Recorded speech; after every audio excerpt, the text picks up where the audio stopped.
Yeah. Relationships are definitely more about connecting. Which can be rough if you have, like, a lot of really unique interests. If you have a whole lot of really different interests that not a lot of people can relate to, it's really hard sometimes, because, nobody can relate to you, and everything you're saying doesn't make any sense to them.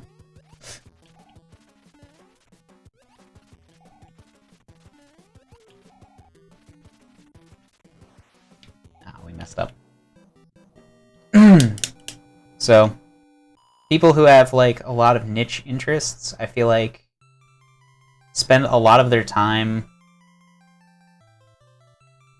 with other people making compromises. And that makes them feel lonely afterwards.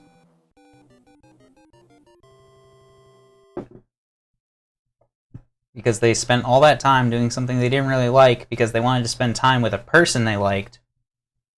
But when everything you're doing is not really what you want to do, it gets old.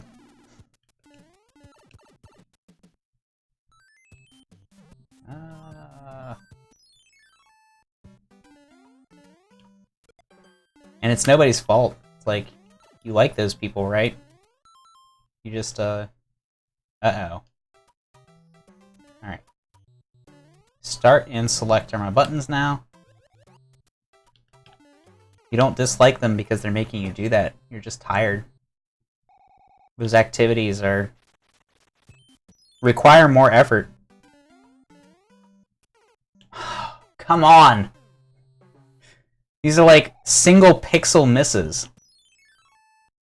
With all the like button switch. Oh my god.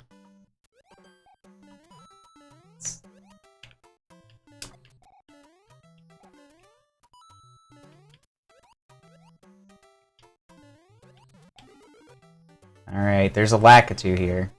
I can tell by the distortion. Got him!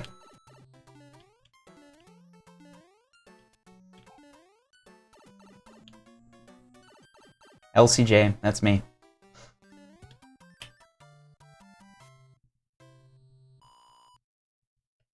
Yeah, I know exactly what that's like, Thunder Knight. It's a tough spot to be in.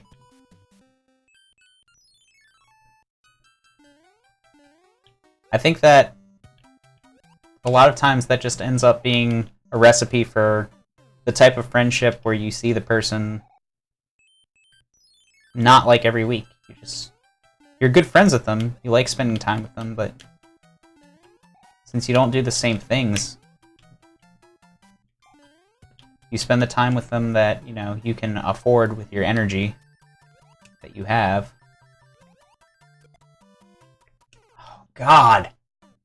These are so finicky. This needs to move to hardware. Some of these things would be a lot easier if we just had, you know, real consoles, or even just FCEUX again. That emulator has much less of this issue, I've noticed when testing levels with Kanga.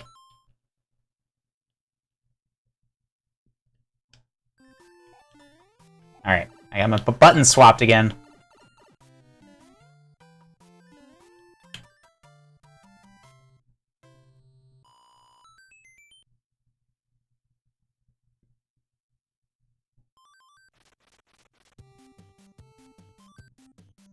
Alright, we got 2 clouds. Here we go. Ugh. All these button swaps. Yeah, all relationships end up pretty confusing. It's not easy for many people. Some people, though, they just get that, like... They have that gift. Where, like, they can hang out with anybody doing anything.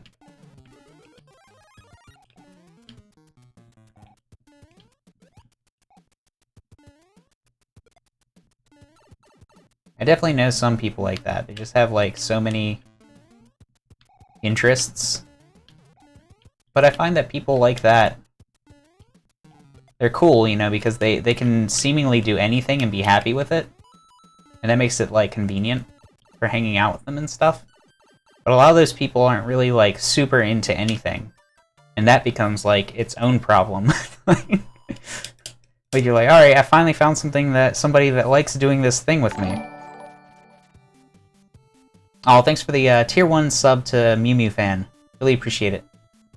But like I was saying, if you find somebody who's like really interested in just about anything, and you try to talk about something you're really, really interested in, and they're finally like somebody who can listen to you talk about that thing, and you've been looking for that for a long time, it's really easy to over-talk that subject, like to death.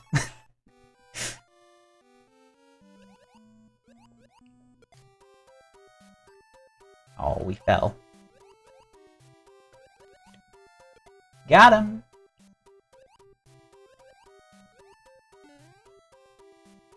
I've never done that this well before. Oh my god, and then we got hit by a frickin' Lakitu. It's okay, Kanga. Everyone's interested in you. We don't know why. We have some ideas, but we don't know. Alright. I could do this... We're gonna give it a shot. We're gonna give it a little shotlet. Nice. Boop. Are there ice physics? Ice physics make you, like, super slow on the ground with a frog. Alright, here we go. Woo! The greatest combination ever. I just love this. This is my favorite. I love frog suits now for just this purpose. Anytime I get, like, water during a frog suit session, it's just, like, super OP.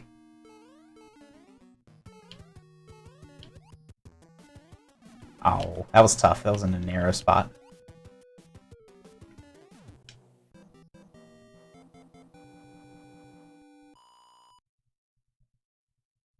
I don't like talking about myself, but there are topics that I enjoy that I like talking about. Some things, though, I really enjoy, but I can't stand to talk about for too long. And that's a tough spot to be in, too. Like, I used to play Dungeons & Dragons a bunch, but the discussions on D&D stuff got way too deep. Like, the power gaming and the number crunching and people discussing, like, what they can do and where they want to go and all this other stuff, it was too engrossing. Like, it just went on too long. And I like D&D. I like playing it. I like thinking about characters on my own, especially if I'm a DM. I like making new characters and all that other stuff. But I don't want to, like, sit down and optimize one character for, like, a bajillion hours. As weird as that sounds. Especially if it's not my character. Like...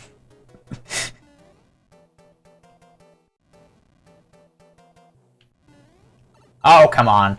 The screen didn't let me go any further forward. I don't mind min-maxing necessarily. I mean, everything's going to be min-maxed to a degree. Nobody's, like, overly spreading their stats on a character. There's, like, 2 or 3 stats that a character can use effectively, and people are like, alright, these are the 3 I'm getting. That's min-maxing to, like, a very small degree. There's obviously, like, more gratuitous versions of it, but...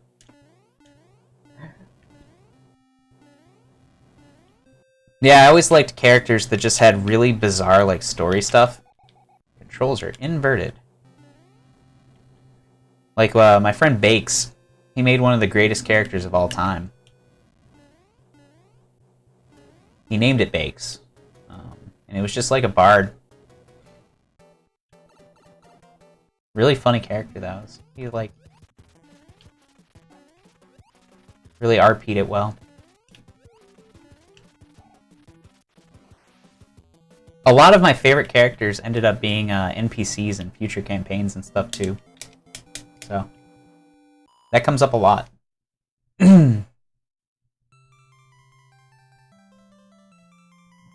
Let's see, Alex, one of my roommates, he has a character that's an NPC. He's the Vampire King He overthrew Dracula. That was one of my favorite NPCs. Let's see, my friend John, he made a bard that was also super fun, and I ended up putting in other stuff.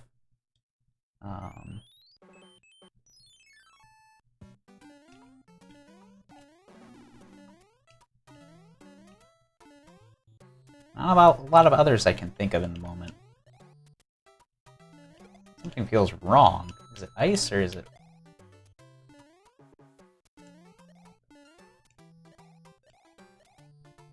Ah, come on. I just missed the wall. Oh, I can't P-speed. That's why it feels weird.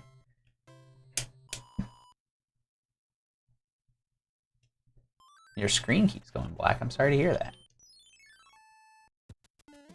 Have you tried yelling at it? Seeing what happens?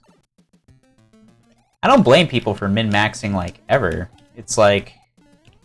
It's very tempting. And it's a strategic, like... necessity in some ways. But there's, like, limits. Especially in D&D where they just had so many options for your character. The minimum and the maximum were so far from each other. It's a different world. You know what I mean?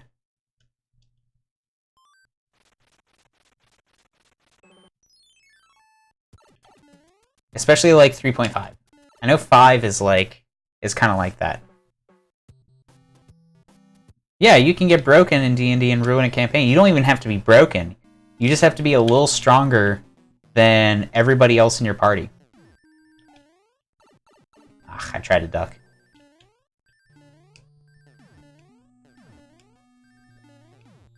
For some reason, that's one of the only forts that I just, like, really get.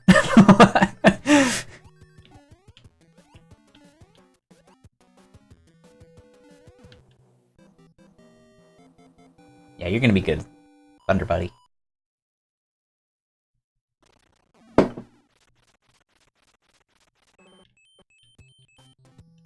Let's see, what do we got here? P-Wings? I like P-Wings.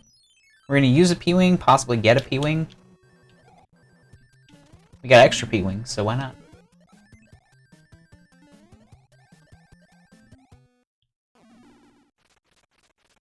I can see where you would come from there, Kanga. But it's mostly just we've played with terrible people.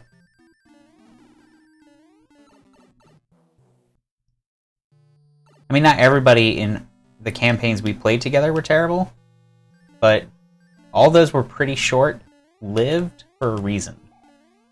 People weren't, like, getting into it, really. Into those specific campaigns. I think we had one that lasted a few weeks, like 4 or 5. That one was okay. That is a huge problem I found with a lot of D&D campaigns, is people, like, bring their laptops and they're just, like, sitting there, like, browsing the internet and not really thinking about the game too much. I had to ban them. Like, I've banned laptops from D&D sessions before, other than just, like, reading your character sheet or something.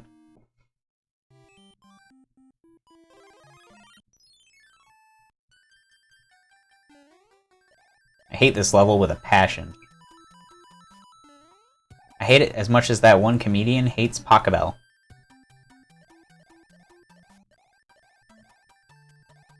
Pachelbel, Pachelbel, I'll see your ass in hell. Pachelbel. My voice even cracked the same. That was weird.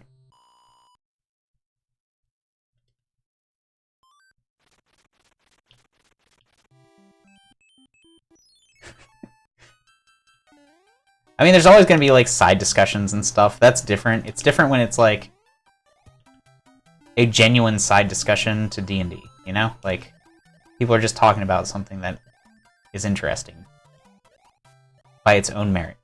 But it's when everybody's on separate things that are distracting them. That's when it gets really dangerous. One thing distracting the whole group is fine, because everyone's involved. But, like, when somebody's sitting on their computer and doing something outside of the group, I think that's a lot worse. Oh, dear.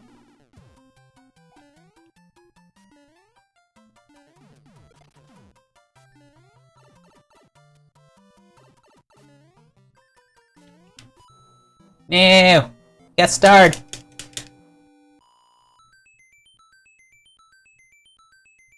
Yep. That's a bit dry, Kanga. Although some people end up in that situation just because, like, they blew a bunch of, like, really big cooldowns. Like, stuff they can only do one a day. And, like, say it misses. Which happens all the time. I mean, DnD, your chance to hit is awful. Compared to, like, most other games, you miss in DnD all the freaking time. And when somebody just has, like, 3 or 4 in a row that they miss, they just become demoralized. They're like, well, all my big things are gone. Attack. I guess I attack. It's all I have left. I attack. So, I mean, I understand that particular person's reason for doing that. Like, not everybody who you're talking about who's just like, hit is doing that, is my point. Some people just genuinely are frustrated, I guess.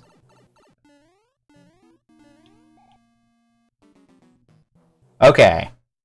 That is my favorite panel from a comic of all time, possibly. Kanga is... Oh, shnikes. Kanga's referencing some cool stuff there. There's this webcomic called DM of the Rings. And it's the entire story of... cat baskets. Of Lord of the Rings told as if it was a D&D campaign. And... Whoa! Interesting.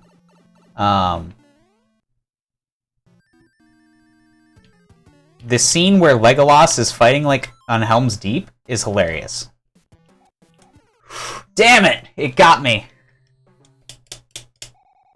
The guy's like, alright, so I see a bunch of orcs. I throw my shield on the ground. The DM's like, okay. He's like, I jump on it, and I surf down the stairs. He's like, alright. And he's like, I shoot my bow and arrow at the orcs. He's like, what game do you think you're playing? And there's, like, this overlay of Tony Hawk Pro Skater. And it shows Legolas doing, like, kickflips and stuff. It's a great comic. You should look it up, DM of the Rings. It's hilarious. I read, like, the entire thing. Cover to cover. Oof, that was close.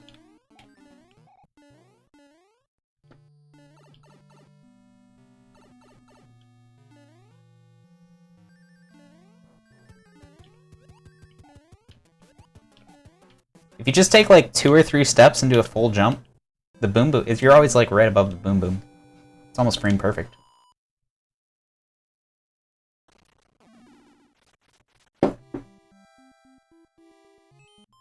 That's pretty good when people fail, stuff like that. I prefer when there's like really bizarre successes. My favorite success story for something like that was this fighter. He had a sentient weapon. And in an earlier battle that day, he had gotten killed. And they resurrected him, but his sword was upset at him for dying. He was like, look, you're my wielder. If you have me as a weapon, you should never be dying. And so he told him he was going to like not give him like the full stat bonus anymore for the sword, or something like that. And the guy was like, alright, I'm going to go prove myself to the sword. And to do that, he just like runs off into the woods. He leaves the party. And I'm like, alright, gotta get this guy back under control. So I have him run into like this really big name villain for the campaign. I was like, alright, you meet this guy. He's telling you, he's starting to taunt you. He's like, you're away from your group. You have a chance to get away. What do? He's like, I'm gonna fight the bastard. And I'm like, oh shit. Like, it was like an old gold dragon. So, not a weak monster at all. I think that the characters were like level 9 at the time. And this is an old gold dragon, which is super, super powerful. So he's decided that he wants to fight this thing. And I'm like, alright, well, shit. And I ask him, like, alright, the guy's telling you he's gonna send you to hell. And the guy was like, I tell him back, been there, done that. And I was like, You get at least some inspiration for that. Because he had literally died earlier that day. And so he went then, he rolled, he got a critical strike. I had him roll to confirm, and when he confirmed, he got a second 20. And then he rolled damage, and it was over 50 damage, which in 3.5 has this special rule called massive damage. And the character on the other side, when it gets hit with massive damage, has to roll a fortitude save. And there was no roll that the dragon has huge fort saves. There was no way it couldn't, like, pass it. But D&D has a rule where if you roll a 1 out of 20, you automatically fail. The frickin' dragon rolled a 1 on his fort save and instantly died. And he was like a major villain for the campaign.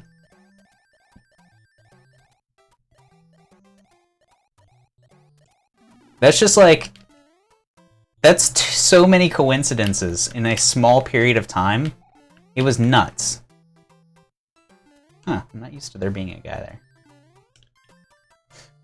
there. I know, I told people, I'm gonna have to rewrite some things.